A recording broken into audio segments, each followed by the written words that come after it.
Alright, it's time to discuss some lore, which is something that I'm very, very, very passionate about. Before I get into that though, if you like what I do, maybe subscribe to the channel. You're getting me towards 10,000 subs, and if I get there before the end of the year, I'm going to be over the moon ecstatic, because there was a time earlier on this year where I thought we would get nowhere near that part of our, part of our remit, part of our goals, and we're nearly there. We are nearly there, so if you can help me get there, that'd be amazing. Beyond that, can I just say something before I get into this lore discussion? I watched one nice, revealing yoga video of a young lady stretching on YouTube, and now every single time a member of my family walks past my laptop, if I'm visiting them or whatever, all of my recommendations are women taking their clothes off doing yoga.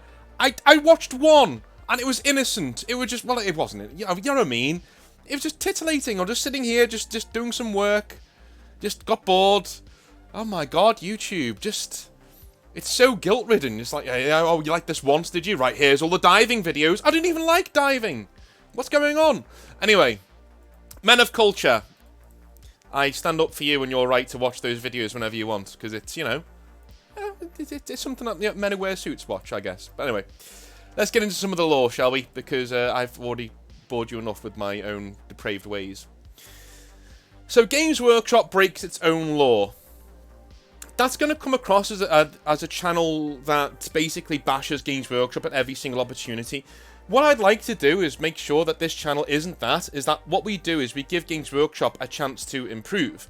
Is that we tell them what we think and what we know to be right and what things are right for the hobby, right? For the layman, for everybody else who's getting into the hobby. As all of you will know, I'm not really a tournament guy. If you like to hear about tournaments or things you should be taking to tournaments, there are channels like Auspex Tactics, right? If you like to know what kind of models you should be bringing in certain combinations and certain look and styles and with a bit of lore mixed in, then Outer Circle's your guy, right? I'm more of the mental health, the lore, the happiness, the us all around a table at a pub discussing the hobby, right? That's what this channel is. We're all around having a pint, having a chat about the hobby, or I'm talking and you're listening, because God knows why you want to listen to me. I'm an idiot, but apparently some of you do. So, when I talk about the lore, I'm talking about something that is incredibly, incredibly close to my heart before I get into anything else about this video, okay? So, this is a bit of a weird one for me. For those of you in the know, you are well aware that I am the lore guy. And when I say the lore guy, I don't mean I tell you about lore. I tried that once, didn't enjoy it. I don't mean that I'm the kind of guy who gets loads of views because of lore, because that's Major Kill's department and people like him. Lore Master of Sotek is also really good with a cracking podcast as well. Let's go and check that out. There's tons of guys who make their channels through lore. I'm one of those who holds the lore above all else in the hobby. There is a reason Games Workshop keeps pushing the stories we tell, quote-unquote, as the focal point of the hobby, rather than painting or doing anything else, right? Look at the biggest 40k and Games Workshop YouTube channels. What do they have in common? The biggest ones. Well, they either were, or have always been, completely dedicated to lore discussions. I'm taking Valorak out of that, because that's general news, and how he's made a business out of that, I don't know, that's amazing. But everybody else, essentially, the biggest channels that 40k does on YouTube, Voldemort, Major Kill, people like that, they're lore. They're all dedicated to lore. That's how interesting 40k is as a setting and a concept. There's a very good reason why all of the painting channels that you know, have you ever noticed that they tend to stick around 50 to 80,000 subscribers? And they really struggle to get anything above that? That's because that's their ceiling. As far as I'm concerned, that's the ceiling. That if you want to do a painting channel, that's as big as you're going to get on YouTube right now. I'm not saying your content isn't very good. I'm just saying that, because I'm subscribed to a lot of those people. I'm saying that on YouTube, a hell of a lot of the time, lore is the one thing that people can get into because we like to listen to it as we're doing other things. It's hard. The broader your concept, that if you can listen to me whilst you're doing other things, the more you will get. Some idiot like me can get nearly 10,000 subscribers just talking. That's crazy, right? And I am talking about lore.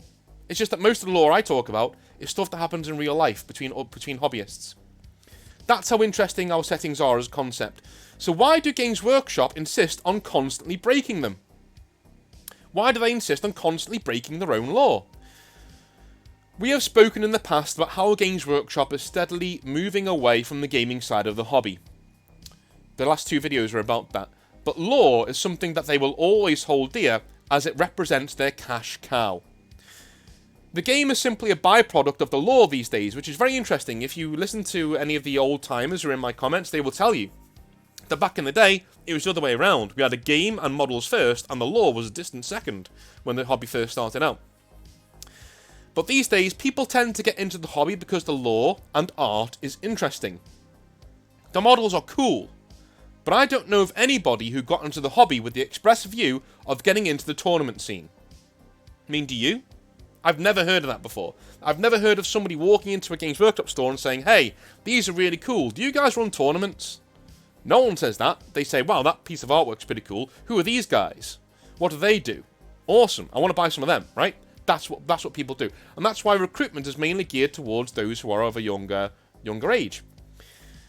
We need to get used to 2 things when discussing the lore of Warhammer 40,000 as Games Workshop moves forwards in time towards not caring about the game anymore. Number 1, and the entire video will be built on these 2 premises, right? Number 1, the lore will bend and break whenever Games Workshop needs it to, so long as that provides an avenue for profit. So, if the lore breaking in a certain way creates more suction power on their cash guzzlers, right? As long as it broadens the appeal of who's going to be buying their stuff, Games Workshop will break the law at any given opportunity, as long as it leads to more money. Number 2, broader appeal is king. Let's get into that. I'm going to explore the first one first. The law will bend and break whenever Games Workshop needs it to, so long as that provides an avenue for more profit. That's all well and good. But when have Games Workshop actually broken the law to push model sales? Well, luckily for you, I've got at least 5 examples and one more that I think is just a bit silly.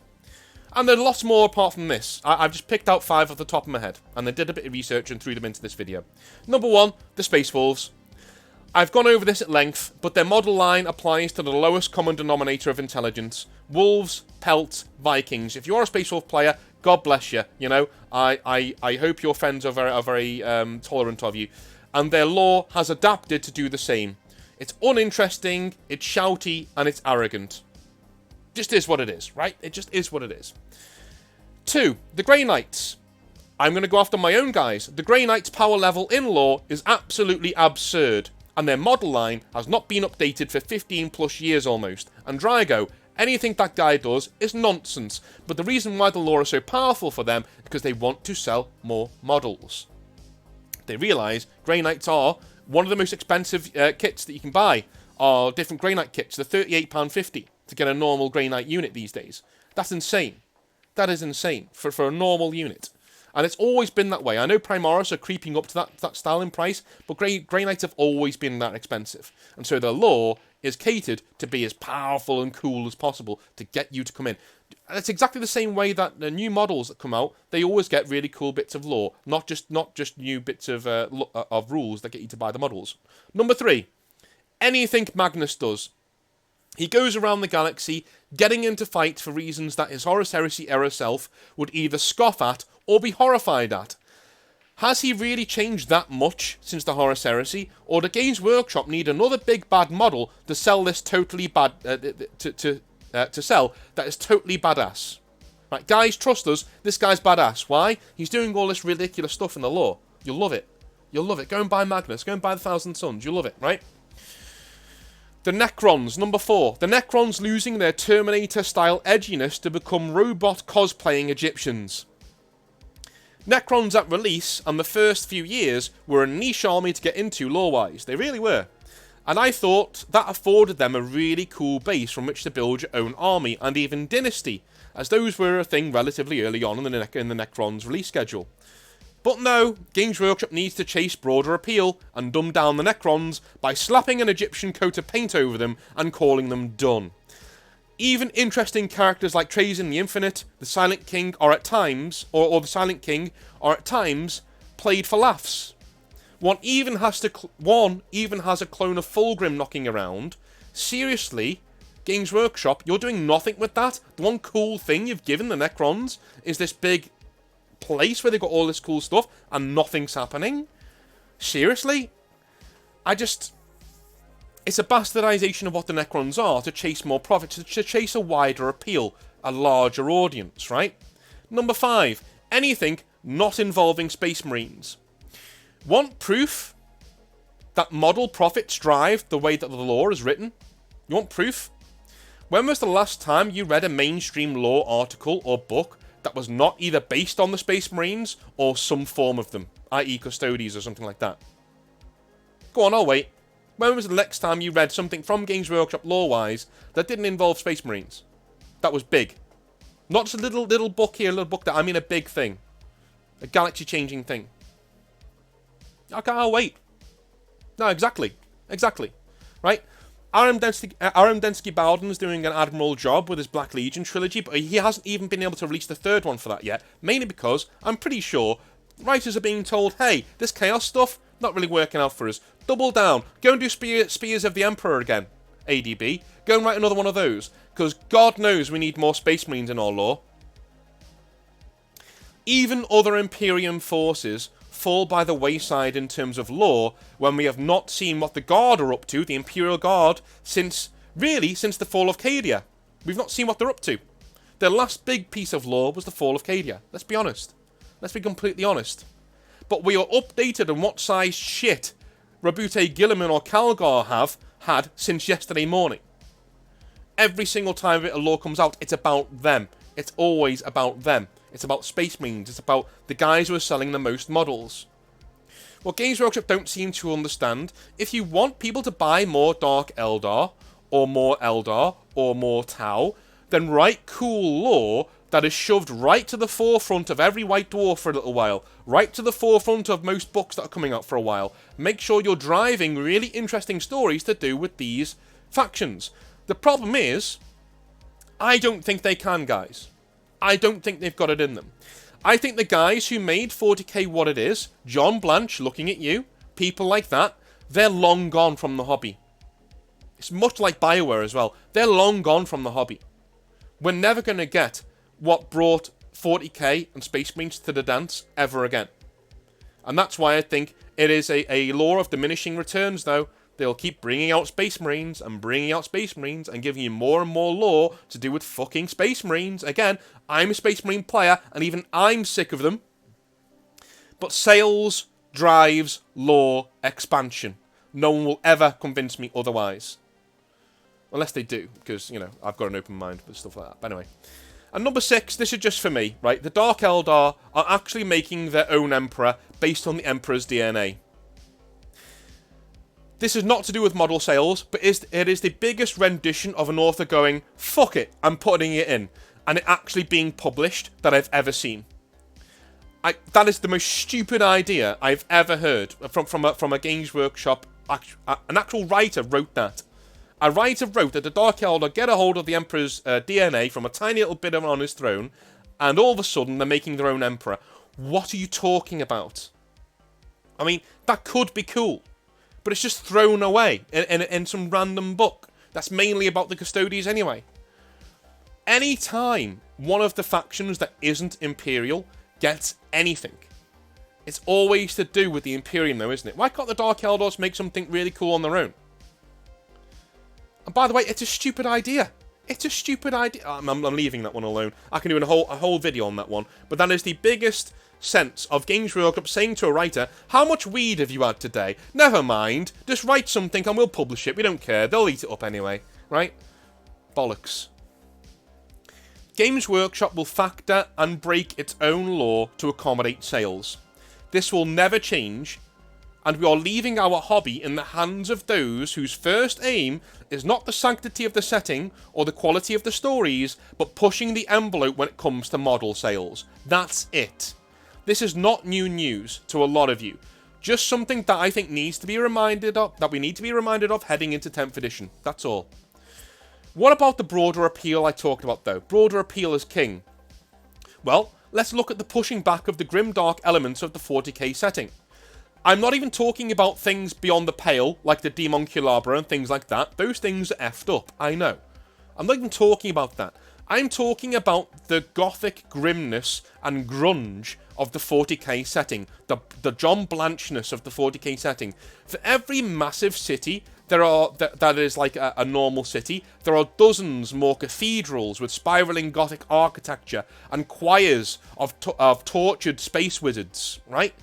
As the Emperor awakens, though, as the lore moves forwards, we have people from the Great Crusade returning to an Imperium they do not recognise.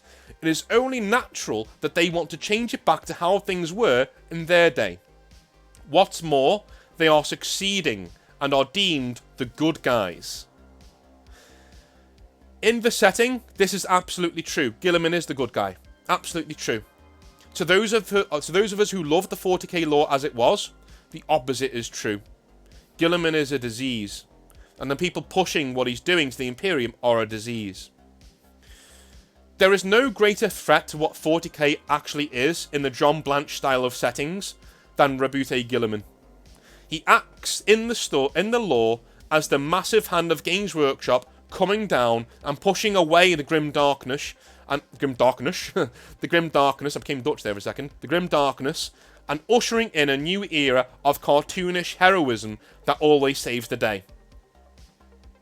I'm going to reread that because I went all Dutch there for a second. He acts in the lore as the massive hand of Games Workshop coming down and pushing away the grim darkness and ushering in a new era of cartoonish heroism that always saves the day. The Shield of Baal that we just had with the Blood Angels should have been a last stand that saw the eradication of most of the Blood Angels and the loss of Baal. There, I said it. Baal should have been lost to the Tyranids. Give the Tyranids a win, for God's sake, please. And instead, we got a big teaser for the return of Sanguinius in another body to save them, only for it to turn out to be Rabute Guilliman riding in to save the day yet again, and take away the grim darkness of this theatre before things got a little bit too much fun. Imagine watching a fight between Batman and Joker, only for Superman to show up and utterly defeat the Joker easily. If you were a Batman fan, and this happened a lot, how would you feel? Would you think that was a bit lame? Yeah, this is how most people in the 40k setting this is how they look at Guilliman these days. Guilliman and his ilk. Even Dante is getting that way. Even Dante is going away from the grim darkness of what 40k is supposed to be. Do you really think Commander Dante makes any harsh decisions these days? Of course not. Of course not. He's crossed the Rubicon, hasn't he? Crossing the Rubicon kind of is code for, the corporate bigwigs at Games Workshop now have control over this character, and that's the end of that. The good lore that Games Workshop produces, like Gabriel Seth, not trusting Guilliman, are quickly retconned by Seth going back and respecting Guilliman and his new Marines. That was such an opportunity for people to be like, oh my god, like there is something interesting going on here. Gabriel Seth is actually going against Guilliman. I love this. I might even do a Flesh Tearers on. Oh, no, never mind. Yeah, that was going too edgy there for a second, and we pull that back in now. We can't offend anybody by that. That's ridiculous. It is only a matter of time before Games Workshop expunges the edginess of the Black Templars and their hatred of the Primaris, or makes them so overly comically xenophobic that they become more of a meme and less of an actual threat to people's precious feelings. The Black Templars are beautiful the way they are, insanely xenophobic, but also kind of relatable when you realise what the story of Sigismund was actually like. Keep it like that. Don't destroy it. Now, I am not against the lore moving forwards, far from it, but the constant filing down of the edges of 40k to chase sales as a setting just kills a little more of the uniqueness of the setting that 40k once had. It already appealed to the masses. It just appealed to those within it who were drawn to its darkness and its grim facade. Losing that means you are losing 40k, and we may as well go and play the badly written cartoon that is Age of Sigmar. That is why I think Games Workshop is breaking its own law. That is why I think it will continue to do so. And that is the more incessant threat to the hobby to me than us losing Games Workshop being a custodian of the rules. A lot of you seemed very scared and frightful of Games Workshop leaving the game as it is and not doing any rules anymore. I don't agree. I think that could be the best thing that ever happens to the hobby, that we get to do the rules that we want to see. Because we're better at writing them anyway. One thing I am concerned about is the law. The law is something that Games Workshop will never give up because it's their cash cow, and if they want to pervert it and ruin it for everybody else to chase sales, there's really not much we can do, guys. There's not much we can do, apart from make videos like this one. What do you think? Put it in the comments down below. I really hope I can get a good discussion going here. Also, the Discord is down below too. If you want to speak to people in the hobby and help your mental health, come along there, have a chat with us. We're all there ready and waiting for you to get you through your week and whatever you need to do. Love you all a long time. I will speak to you on Thursday or maybe Friday. We will see. But I'll speak to you then. Have a good one. Have a lovely day. I'll see you then.